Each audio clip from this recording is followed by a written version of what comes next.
A Bíblia fala que o rei Asa, quando foi levantado rei, ele teve paz por todos os lados. E ele, então, como ele teve paz e Deus permitiu que ele prosperasse, a Bíblia fala que nesse período da prosperidade dele, ele construiu muralhas. Eu acho muito interessante isso, porque quando você não tem problema, é a oportunidade que Deus está te dando para você construir muralhas. Porque mais tarde, um tempo mais tarde, os inimigos chegaram. E quando chegaram, ele estava protegido. E Deus pôde dar vitória a ele, porque no tempo de prosperidade ele construiu muralhas. Se você não está nessa de construir muralha, não está sobrando nenhuma pedrinha para fazer uma muralha, então você precisa de restauração. Nós vamos restaurar as muralhas. Mas se você está prosperando, está tudo bem, está viajando, tirando foto, colocando no Facebook, está tudo tranquilo, então, meu amigo, está na hora de construir muralhas. Porque, como o Evandro disse, esse dia vai chegar, né? Chega para todo mundo. E não é uma profecia de desgraça na sua vida. A Bíblia fala que você tem que estar preparado para o dia mau que ele virá. Virá para todo mundo. Veio até para Jesus, não vai vir para nós, né? Então, precisamos estar preparados. Mas eu quero falar hoje sobre família, sobre pai, mãe, filho, papai, titia, todo mundo, família. Eu quero abrir a Bíblia nessa manhã no livro de Salmos, o Salmo 128, e uma coisa que eu queria pedir, se for possível, eu não sei se assim de última hora dá para fazer, se tiver alguém na telinha aqui, tem alguém lá? Eu não enxergo bem, parece que tem uma mão mexendo lá. Se tem a mão, tem o braço, né? Se tem o braço, tem o tronco, e se tem o tronco, tem a cabeça. Então, deve ser um ser humano que está lá atrás. Bom, eu gostaria, à medida que eu citar o texto, se você puder colocar o texto para mim, se tiver uma Bíblia. Tem Bíblia aí? Tem, né? Ok. Então, e se puder ser na versão revista e atualizada. Não sei se existe isso ainda. Existe, né? Então, porque eu vou ler na revista atualizada, fica difícil se eu colocar numa versão e tiver outra aqui, talvez você vai pensar que são Bíblias diferentes, mas é uma palavra só. Então, por favor, abra sua Bíblia no Salmo 128, e o versículo de número 1, nós vamos ler todo esse capítulo, que é muito pequeno.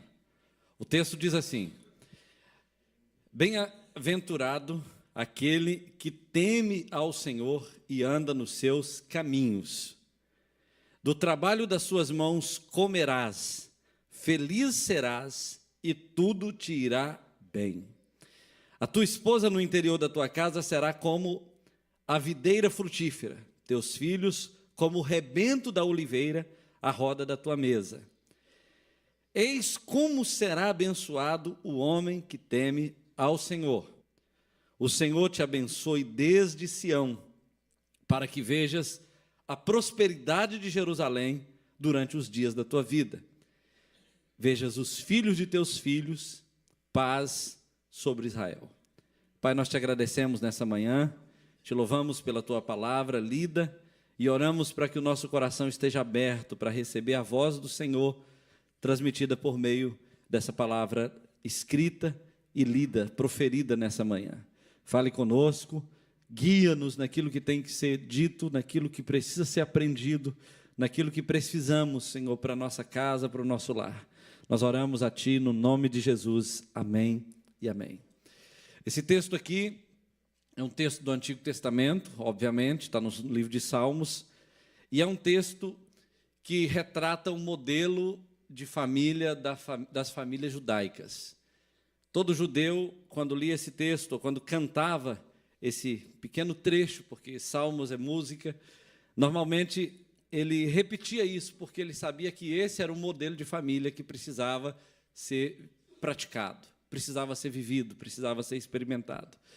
E eu quero hoje falar sobre fotografia da família no ideal de Deus. Aqui nós temos uma fotografia.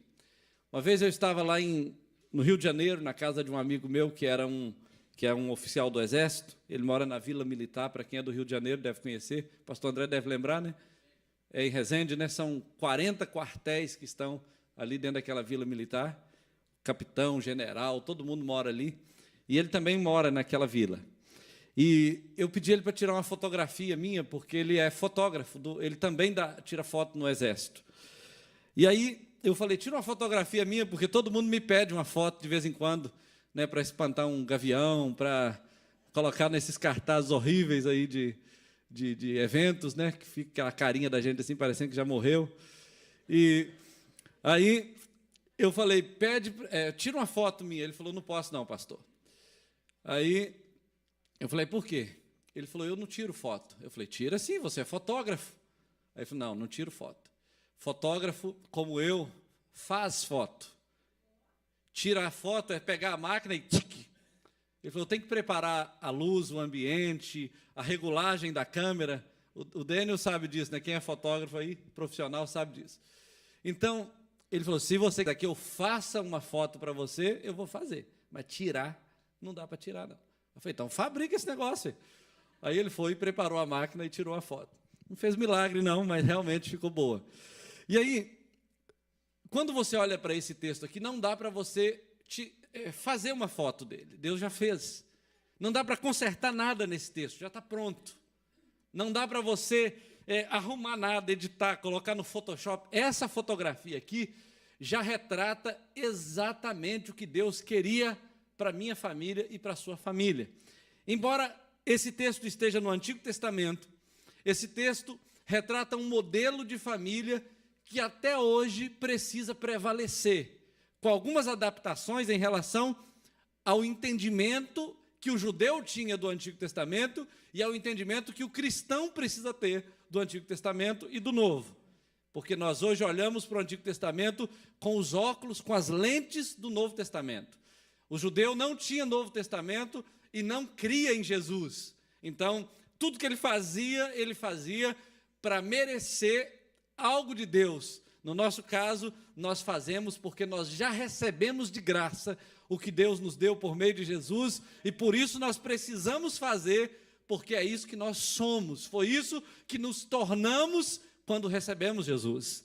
Então, essa é a diferença básica entre o entendimento que o judeu tinha e o entendimento que precisamos ter.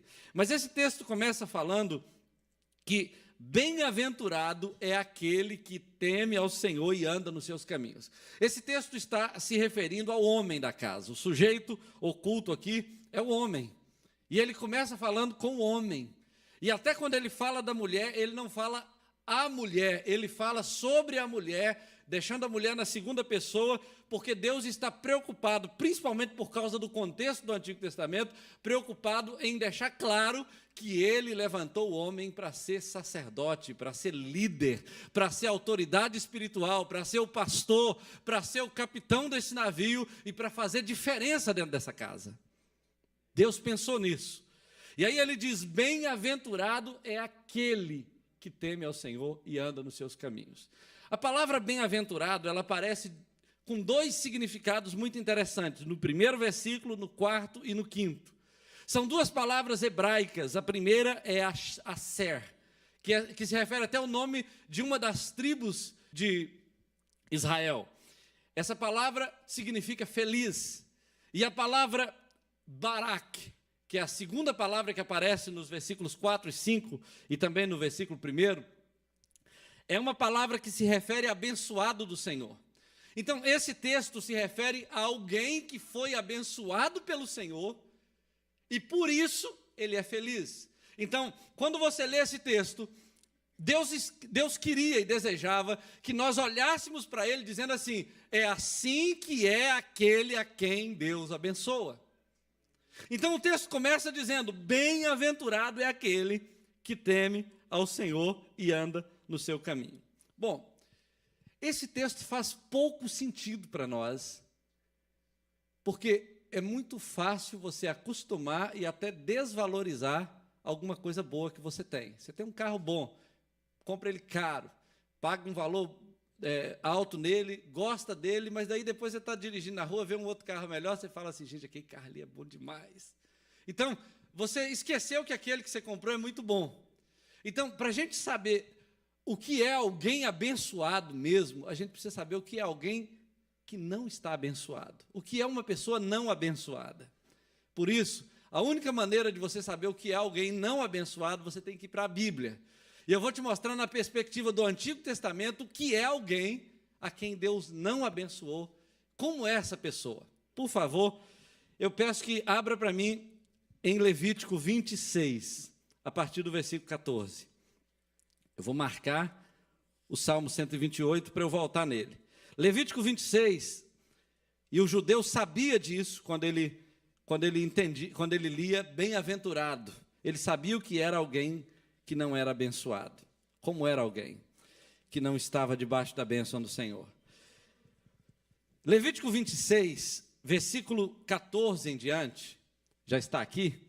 Se você quiser acompanhar na tela para a gente ganhar tempo, diz assim: mas se não derdes ouvido e não cumprirdes todos estes mandamentos, que o judeu sabia do que Deus estava falando, se rejeitardes os meus estatutos e a vossa alma se aborrecer dos meus juízos, a ponto de os não cumprir, e não cumprir todos os mandamentos, e violardes a minha aliança, então eu vos farei isto: porei sobre vós terror, a tísica e a febre ardente, que fazem desaparecer o lustre dos olhos e definhar a vida.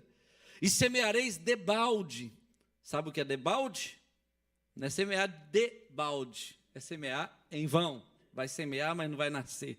Semeareis debalde a vossa semente, porque os vossos inimigos a comerão. Voltar-me-ei contra vós outros, e sereis feridos diante dos vossos inimigos, e os que vos aborrecem assenhorar-se-ão de vós, e fugireis, e sem ninguém vos perseguir. Se ainda com isto não me derdes ouvidos, tornarei a castigar-vos 7 vezes mais por causa dos vossos pecados. Quebrantarei a soberba da vossa força, e vos farei que o céu seja como ferro, e a vossa terra como bronze. Debalde se gastará a vossa força, a vossa terra não dará a sua semente, e a árvore da terra não darão os seus frutos. E aí vai. Você pode ler esse texto todo, para você ver o que o judeu pensava quando ele lia: bem-aventurado aquele que teme ao Senhor e anda nos seus caminhos. Olha para esse texto. O texto está dizendo que, para aquelas pessoas que não estão debaixo da bênção de Deus, Deus, na verdade, é o seu inimigo. Eu te pergunto, quando você tem Deus como inimigo, você expulsa ele em nome de quem? Do diabo? Fala: Deus, eu te expulso em nome de Satanás. Você expulsa em nome do pastor Edson? Você expulsa em nome de quem? Não tem como expulsar Deus, gente. Não tem como você mandar Deus sair. Como é que você fala para Deus sair da sua vida? Às vezes a gente esquece que Deus é Senhor, que Deus é soberano, é Ele que abençoa. O fato de você ser abençoado pelo Senhor realmente não é fruto do que você é, do que você faz, porque, na verdade, quando Deus não abençoa, Ele não abençoa.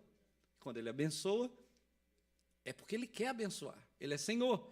E o judeu, quando ele olhava para a família dele, quando ele olhava para dentro de casa e percebia que a bênção de Deus estava lá, ele sabia que era fruto realmente da graça, da misericórdia, da bondade de Deus, e no caso dele em especial, ele tinha o compromisso de andar de acordo com aqueles mandamentos, com aqueles estatutos que não estão revogados, eles estão cumpridos em Jesus, mas eles não foram revogados. Então, o judeu sabia que não era uma boa ideia ter Deus como inimigo. Não era uma boa ideia. Agora, esse texto ainda não fala tudo que nós precisamos saber sobre o que é alguém não abençoado. Deixa eu pegar um exemplo melhor. Abra agora conosco um outro exemplo paralelo. Deuteronômio 28, que é um texto muito curioso, porque até o versículo 14... você tem bênçãos, Deus falando das bênçãos da obediência. Só que do 14 em diante, até o final dele, e ele é grande, é um capítulo grande, você tem Deus descrevendo as maldições que virão sobre o desobediente. Então nós vamos ler Deuteronômio 28 apenas a partir do versículo 34. porque ele é muito grande e não dá tempo da gente fazer como os judeus, que ficavam o dia inteiro lendo a lei no sábado, para eles saberem o que eles precisavam para obedecerem ao Senhor. Então, o versículo 34 de Deuteronômio 28 diz assim, vamos começar pelo versículo 30, desculpa, versículo 30. Diz assim, desposar-te-ás com uma mulher, porém outro homem dormirá com ela. Isso é alguém que está amaldiçoado, ele casa, mas é outro que fica com a esposa. Edificarás casa, porém não morarás nela. Plantarás, não sei se já viu aquela música assim, tá vendo aquela casa ali, moço? Lá eu trabalhei também. Já viu essa música? Lá de Valadares? Aí, ó, tá cheio de valadarense aqui. Olha só, edificarás casa, mas não morarás nela. Está aqui. Versículo 30 ainda. Edificarás casa, não morarás nela. Plantarás vinha, porém não a desfrutarás. O teu boi será morto aos teus olhos, porém dele não comerás. O teu jumento será roubado diante de ti, e não voltarás a ti. Isso aqui tudo era instrumento de trabalho na época. Não voltará a ti, era o trator deles. As tuas ovelhas serão dadas aos teus inimigos, e ninguém haverá que te salve. Ninguém. Teus filhos e tuas filhas serão dados a outro povo, e os teus olhos o verão, e desfalecerão de saudade todo dia, porém a tua mão nada poderá fazer. O fruto da tua terra e todo o teu trabalho comê-lo-ás um outro povo, ou um povo que nunca conheceste, e tu serás oprimido e quebrantado todos os dias, e te enlouquecerás pelo que vires com os teus olhos. O Senhor te ferirá com úlceras malignas nos joelhos, nas pernas, as quais não te possas curar, desde a planta do pé até o alto da cabeça. Tem muita gente que fala assim, olha, Deus não faz nada com o homem, assim, nada de ruim, é tudo o diabo. Mas você lê a Bíblia, de quem que a Bíblia está falando aqui? É de Deus ou do diabo? A Bíblia não está falando que é o diabo te colocará. Você acha que Deus não pode matar? A Bíblia diz que Deus é quem faz a ferida e quem a liga. Que Deus a gente está conhecendo? Da televisão? Esse Deus aí não é Deus da Bíblia, é o Deus Baal. Esse da televisão que você está vendo aí. Esse Deus bonzinho, que dá tudo que você pede. Só você mandar uma ofertinha lá para o pregador. Vai ganhar tudo. Olha, deixa eu te dizer uma coisa. Esse texto aqui, para o judeu especialmente, que conhecia o Deus que abriu o mar vermelho, o Deus que tirou a água da rocha, o Deus que protegeu o povo durante aquela caminhada no deserto, para eles, esse Deus aqui tinha condições de cumprir o que ele prometia. E era esse Deus que podia abençoar, e era esse mesmo Deus que podia amaldiçoar. Eles não esperavam. Dá a impressão no Antigo Testamento que os judeus não sabiam da existência do diabo. Eles não ficavam assim, gente, o diabo deve estar me perturbando, eu devo estar com algum urucubaca na minha vida. Eu tenho que ir lá na Universal fazer uma corrente. Eu preciso talvez colocar uma rosa ungida lá na minha sala. Se ela não murchar em 7 dias é porque está tudo bem. Aqui, vai gostar de ser enganado assim lá não sei aonde. Pelo amor de Deus, toda rosa que você tira do pé, ela murcha. Você pode fazer macumba que você quiser, ela vai murchar. Não tem jeito não, vai murchar. Então você pensa bem, às vezes a pessoa está pensando que ela vai ter que fazer uma campanha para mudar a vida dela, mas o texto está dizendo o seguinte, olha, não tem campanha contra Deus. Não tem campanha contra Deus. E o texto do Salmo 128 está nos mostrando que se você tem uma família abençoada, se você é um homem que teme a Deus e anda nos seus caminhos, você pode dar muito graças a Deus que pela misericórdia dele, pela bondade dele, você é um homem abençoado. Não foi você que quis isso. Se fosse olhar, talvez você queria estar com uma menina novinha agora, num carrão, gastando dinheiro, se prostituindo. Talvez não todos aqui. Ou talvez você estava pensando em largar a igreja e viver sua vida independente, ou já está até tentando fazer isso. Ou está gostando de entornar uma pinguinha, já está tendo até um barzinho dentro da sua casa. Se Deus deixar você por um minuto, meu amigo, você se arrebenta. Talvez você está pensando que você está fazendo muito por você em vir à igreja, está fazendo muito pela igreja em estar aqui. Olha, você é um abençoado do Senhor e é pela misericórdia dEle que você está de pé. Sem a misericórdia dEle, a gente não fica de pé. E esse texto está dizendo, olha, bem-aventurado é aquele que teme ao Senhor. Isso é um privilégio, temer ao Senhor, porque não são todos que temem. Tem alguns bilhões de pessoas no mundo que nem sabem que Ele existe. E será que eles não sabem? Bom, não vou fazer essa pergunta. Agora, veja bem,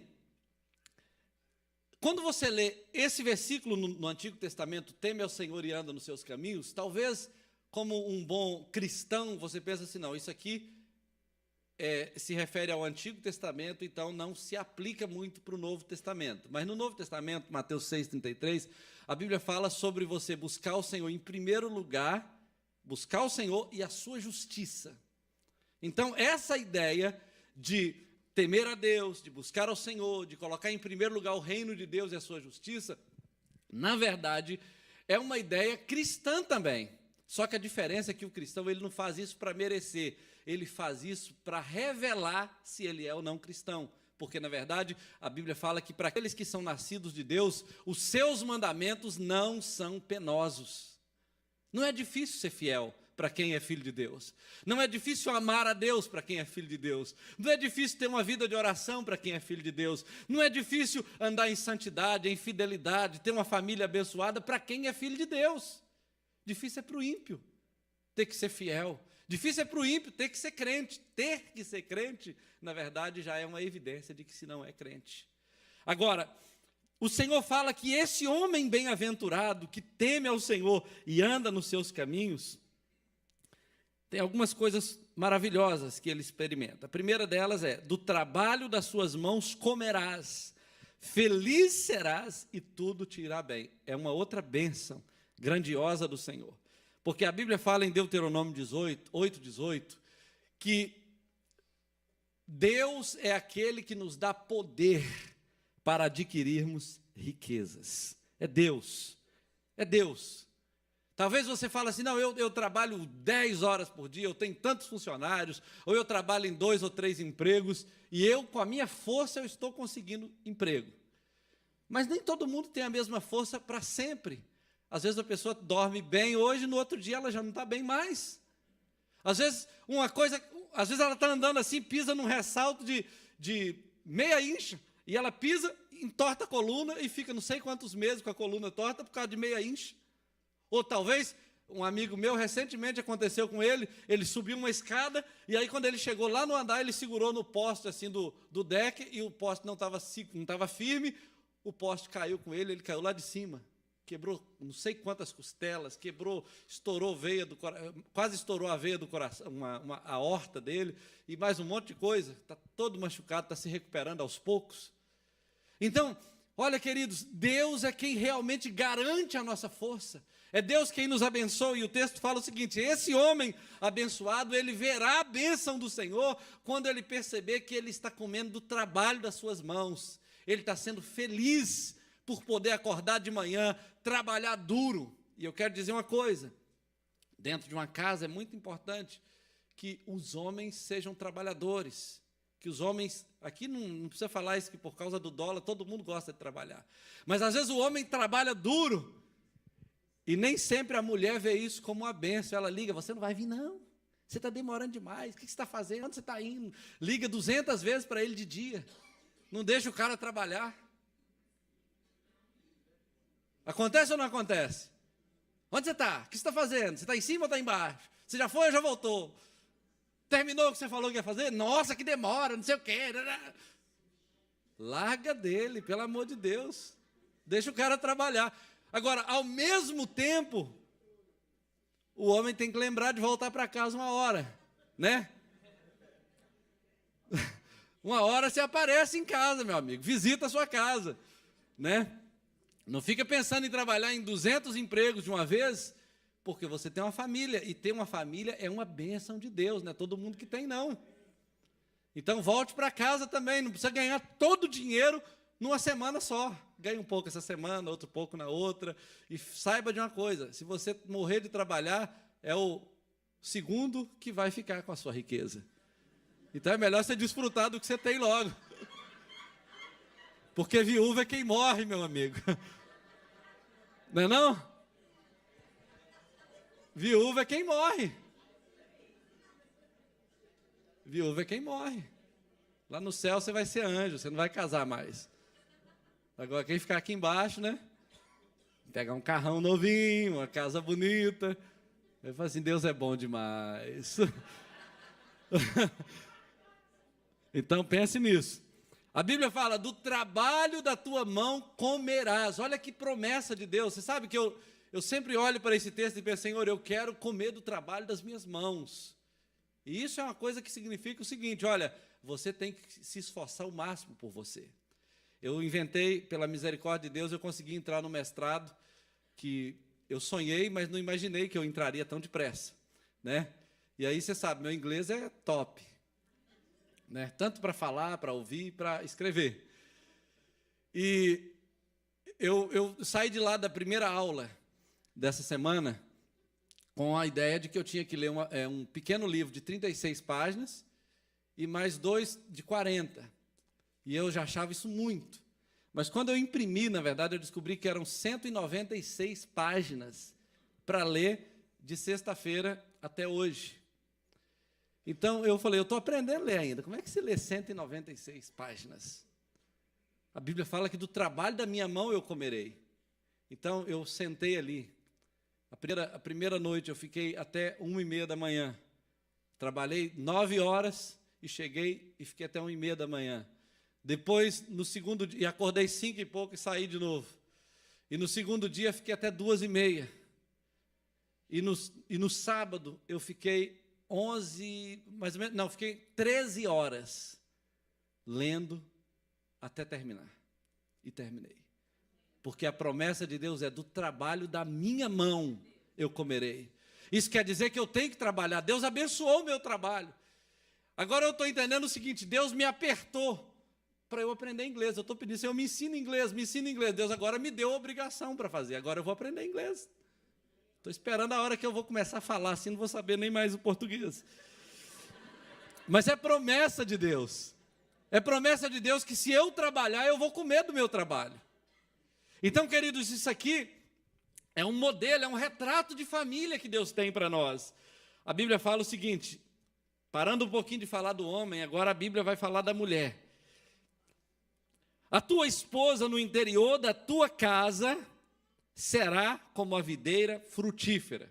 Eu vou ler o do filho, mas eu vou falar da mulher. Teus filhos como o rebento da oliveira à roda da tua mesa. A Bíblia fala da mulher no interior da casa. A mulher no interior da casa. A mulher no interior da casa. A mulher no interior da casa. Sabe, no interior, dentro. Lá dentro, assim. Inside. Entende? Dentro. Por que a Bíblia está falando da mulher dentro? Porque em outras partes da Bíblia você vai perceber que o lugar da mulher é dentro da casa. Isso parece machismo. E eu não sou contra a mulher sair para trabalhar, e nem Deus é contra, porque a Bíblia também fala de mulheres que trabalhavam. Mas por que a Bíblia está dizendo que o lugar da mulher é dentro da casa? Porque a Bíblia está dizendo no livro de Provérbios, no capítulo 7, versículo 11, que a mulher infiel é uma mulher inquieta e os seus pés não param dentro de casa. Provérbios 7, versículo 11. Ele está falando da mulher infiel, ele não está falando da mulher que sai para trabalhar. Mas ele está falando da mulher que ama a casa. da mulher que gosta de estar dentro da casa, que vê o trabalho da casa dela, que vê o ambiente da casa dela como uma bênção de Deus. Porque tem mulher que fala assim, olha, eu não gosto de fazer isso, eu não quero fazer isso. Talvez ela limpa a casa de todo mundo por dólar, mas a dela ela não limpa. Ela faz comida para o patrão, mas para o marido ela não faz. Se quiser, ele faz. Aqui todo mundo trabalha. Olha, não concordo com isso, porque isso não é bíblico. Isso não é bíblico. Mulher tem que saber fazer comida. Mulher tem que saber. Tem mulher que é tão ruim na cozinha que ela vai fazer café, queima água. É sério. É ou não é?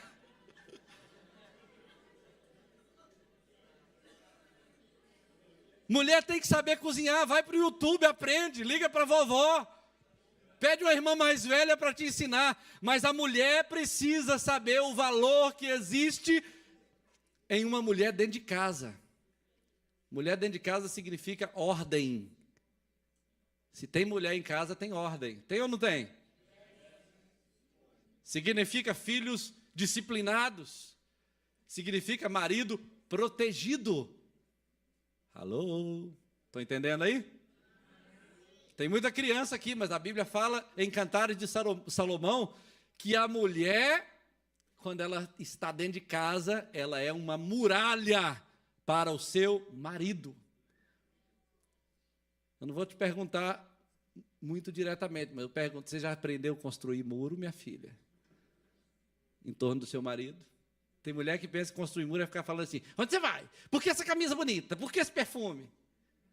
O negócio é o seguinte, você tem que deixar seu marido sem forças. Deixa ele sair do jeito que ele quiser. Desidrata ele, minha filha.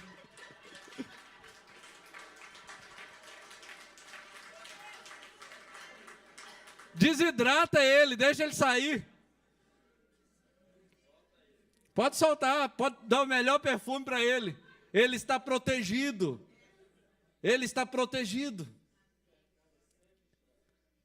Quem tem ouvidos, ouça o que o Espírito diz às igrejas. A tua mulher no interior da tua casa, dentro de casa, é uma mulher parceira, é uma mãe presente, é uma mulher amorosa, crente. Essa mulher, uma mulher apaixonada pelo marido, chonadinha com ele. E aí, muitas coisas que a Bíblia fala que ela será como uma videira frutífera. Videira frutífera. Por que a Bíblia fala que a mulher será como uma videira? E ela só fala isso, só fala da mulher no interior da casa e uma mulher como uma videira. Se você olhar Cantares, Salomão, ele foi o cara que inventou a história da mulher palmeira, mulher bananeira, mulher abacaxi, está tudo lá. Está tudo lá no Cantares. Mas aí, a ideia da videira, se você olhar o Salmo 104, versículo 14 e 15, a Bíblia fala que a videira é símbolo de alegria e prosperidade. Então, uma mulher como a videira é uma mulher provida, é uma mulher alegre, é uma mulher que dá um suco delicioso, um vinho maravilhoso.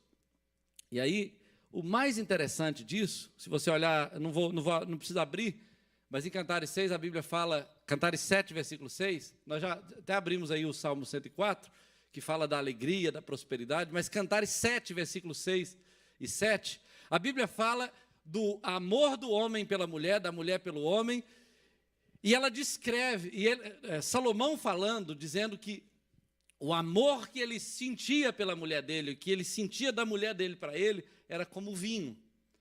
Então, essa expressão de amor e cuidado do marido fazia com que essa mulher fosse como uma videira frutífera.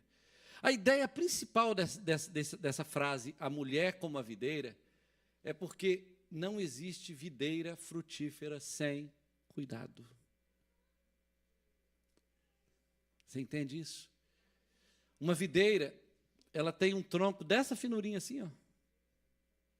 E ela morre facinho. Até uma formiga vai lá e corta ela no dente, no ferrão. Agora, Existe uma videira lá em Jericó, que eles encontraram, com mais de 300 anos. O tronco dela tem 80 centímetros de diâmetro. E eles falam que se uma videira for bem cuidada, ela quase fica eterna. Ela não morre. Então a Bíblia fala, a tua mulher será como uma videira. E ele está dizendo, indiretamente, será como uma videira frutífera, porque dentro dessa casa tem um viticultor, uma pessoa especialista em cultivar videiras para fazê-las frutíferas. Você está cultivando sua videira, meu filho?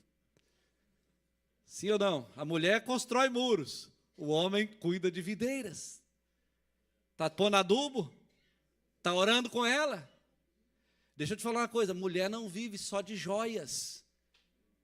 Mulher não vive só de almoço em restaurante. Porque é muito fácil você ir lá e comprar um relógio, ou dar um dinheiro para a mulher fazer alguma coisa. Mas eu te pergunto, você está orando por ela? Você tem orado por ela? Você tem escutado ela quando ela quer encher sua paciência? Mulher precisa encher a paciência do marido pelo menos uma vez por dia. Isso é bíblico. O é bíblico entre parênteses. Mas a mulher precisa falar, tem hora.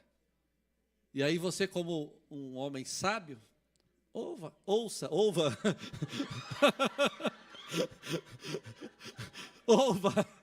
Ouva sua mulher. Como um homem sábio, escute a sua esposa, deixa ela falar, ore por ela. Ore por ela.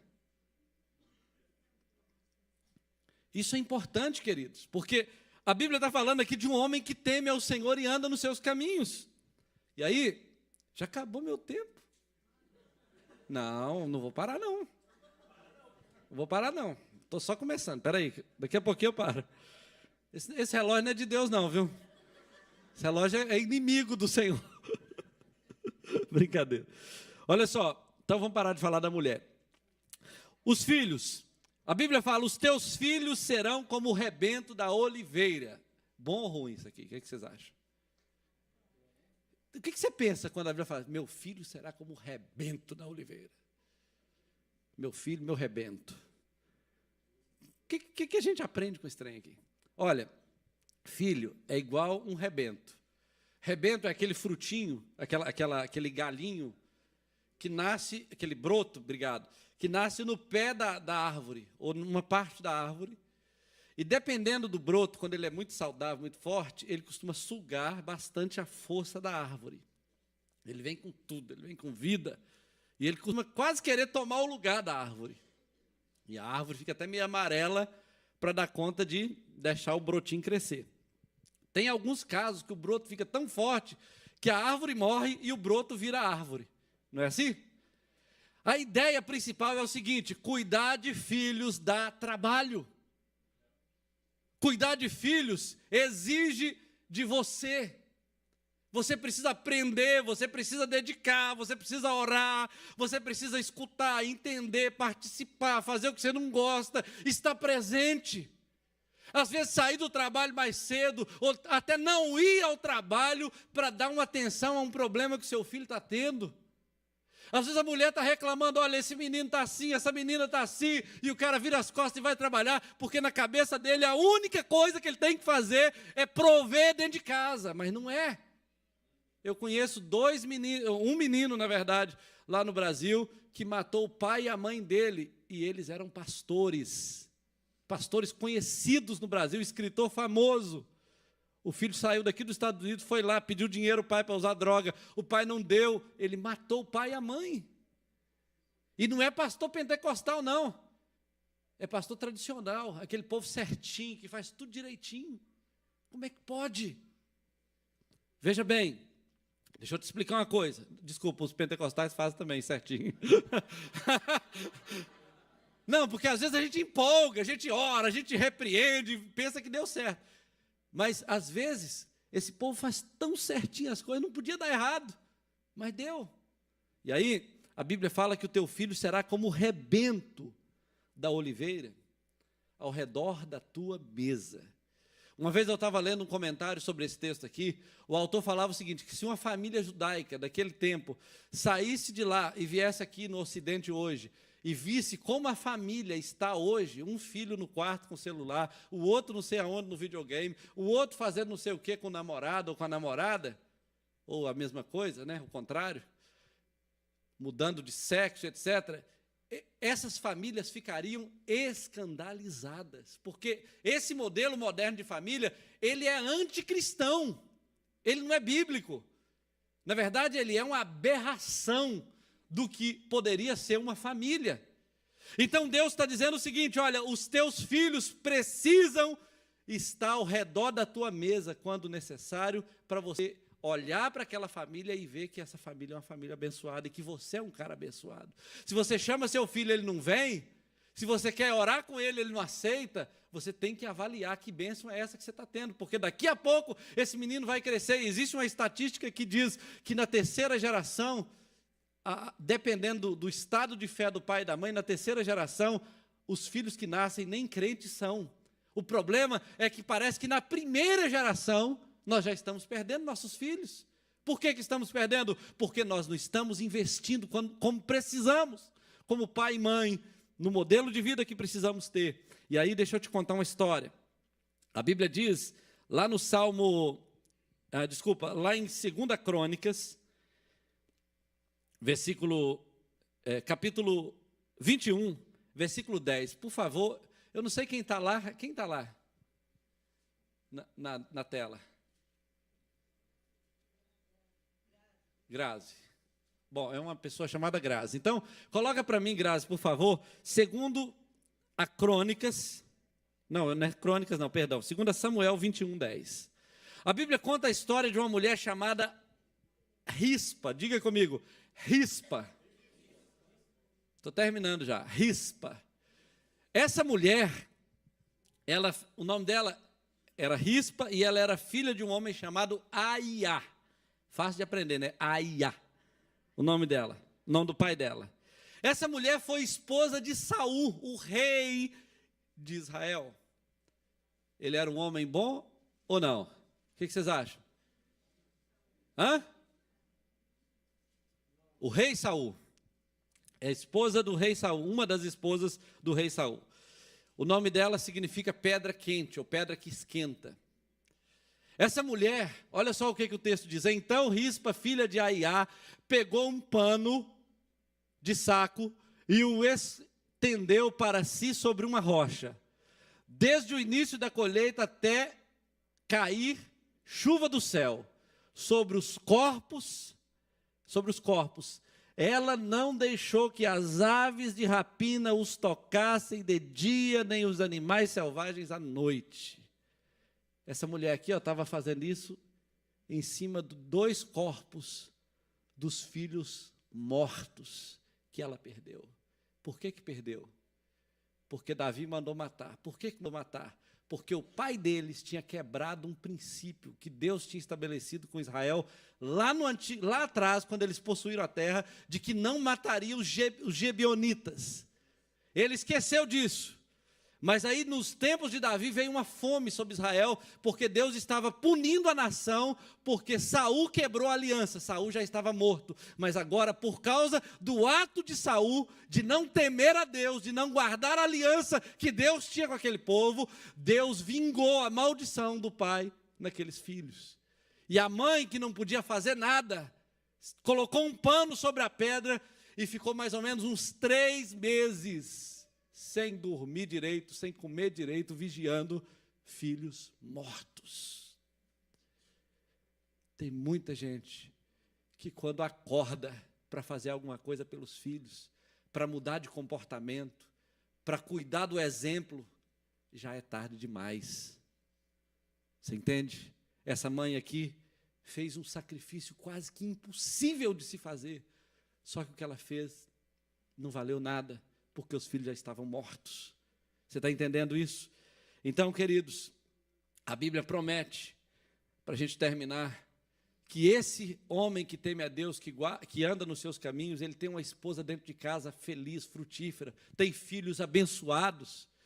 E o texto fala assim: eis como ele será bem feliz, como ele será bem-aventurado de teus filhos, e paz sobre Israel. A promessa de Deus, preste atenção nisso, não é apenas para você e seus filhos. Deus está querendo que você seja comprometido com os filhos dos teus filhos, porque os seus netos serão aquilo que você está plantando nos seus filhos hoje. E Deus espera que você tenha compromisso com eles. E eu quero terminar dizendo para você uma coisa, não dá mais para a gente ler nada, mas em 2 Crônicas 29, e alguns outros textos que eu tinha aqui, a Bíblia conta a história do rei Ezequias. Ezequias foi filho do rei Acaz. Acaz era um idólatra, não tinha nada para deixar para o seu pai.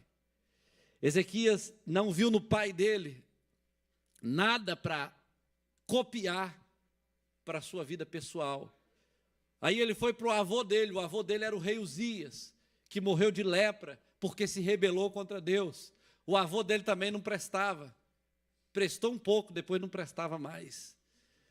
Aí a Bíblia fala que quando Ezequias começou o reinado dele, ele fez o que era reto ao Senhor, perante o Senhor, os olhos do Senhor, porque ele não fez como Acaz, não fez como Uzias, mas ele fez como Davi.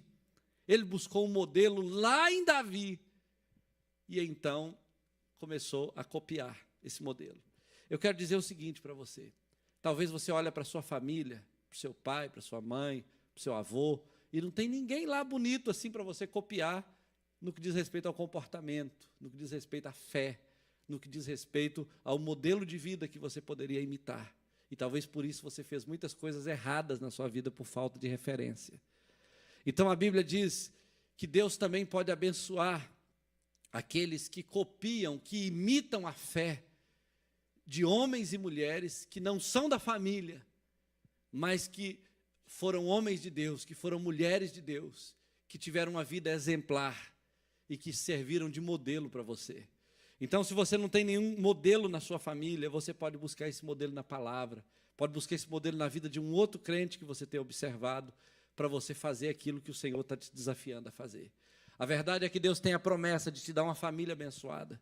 A verdade é que Deus sonha com a sua família para que ela seja abençoada do Senhor. Mas tudo isso depende da nossa disposição de crer nesse Deus e abraçar esse padrão de vida. Eu quero chamar você nesse momento para nós orarmos. Por favor, fique de pé. Fique de pé. E nós vamos orar ao Senhor.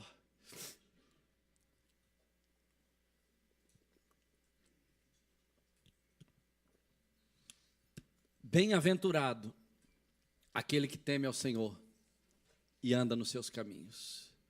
A Bíblia não está dizendo bem-aventurado aquele que ganhou maior quantidade de dinheiro, porque dinheiro acaba. Dinheiro não compra amor de ninguém, dinheiro não compra alegria de ninguém. Dinheiro é só um servo, muito bom inclusive, quando ele está na mão de alguém inteligente, de alguém com o coração no lugar certo, de alguém que teme a Deus. Mas muito mal quando ele está na mão de uma pessoa maligna. A Bíblia não diz bem-aventurado aquele que faz tudo o que quer. A Bíblia diz bem-aventurado aquele que teme ao Senhor.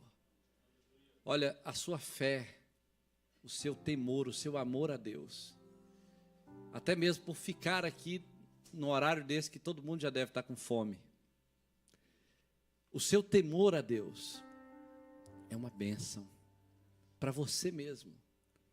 Se você não fosse uma pessoa de fé, talvez você não estaria casada, não teria uma família.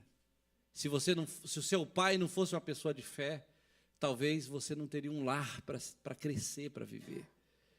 Então, o fato de você crer no Senhor e andar nos seus caminhos, ou de estar nessa direção, talvez o que você está fazendo hoje é fazer o que o Evandro fez aqui, cantar aquela música, dizendo assim: Senhor, é isso que eu quero, para te agradar, para fazer a tua vontade, pode me usar, adorar o que eu mais quero. Talvez é isso que você está fazendo, mas talvez você quer muito isso, mas não está conseguindo. O que você mais quer é ser santo, mas não está conseguindo. O que você mais quer é ser um homem de Deus dentro da sua casa, mas não está podendo conseguir ainda isso. Então, você precisa se render a Deus. A Bíblia fala assim, que você deve se converter ao Senhor de todo o seu coração, com pano de saco e cinza.